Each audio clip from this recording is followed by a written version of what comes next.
His wife was 9 months pregnant, standing in front of the mirror. The sudden burst of freckles from pregnancy hormones made her anxious. Luckily, she had a thoughtful husband. He knew she couldn't eat anything spicy, so he secretly went downstairs and had a bowl of extra spicy noodles alone, then packed up 2 mild portions to take home. Even though he was already full, he sat down again to eat with her. When she said she wanted an apple, he got up without complaint. But when he came back with the apple, she had already fallen asleep. He knew how rare it was for her to sleep well, so instead of waking her, he lay next to her on the couch and slept too. You might think he's a great husband, but there's another side to him. That day her water suddenly broke. He rushed her to the hospital right away, but when he found out it would take hours before the baby arrived, he started getting restless. Just then his boss called, asking him to handle something urgent at work. His wife said she understood, and told him to go take care of it. To her surprise, he actually left. What she didn't know was that after finishing work, he didn't rush back to the hospital. He went home to watch a soccer game, thinking she'd call when the baby was really coming. But after a long night, she was still in the hospital in pain, and he had passed out drunk. He didn't wake up until his phone rang nonstop. She was about to be wheeled into the delivery room, the most terrifying moment of her life, and her husband was nowhere to be found.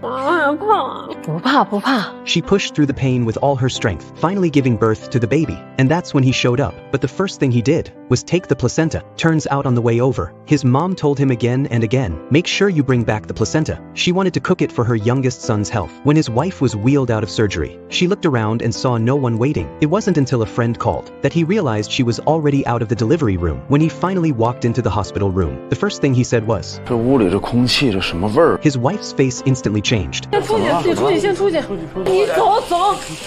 Turns out after giving birth, women sometimes lose control of their bowels and bladder, and he still hadn't figured out what was happening. It wasn't until her dad pulled him aside that he went back in, but the moment she saw him, she completely broke down.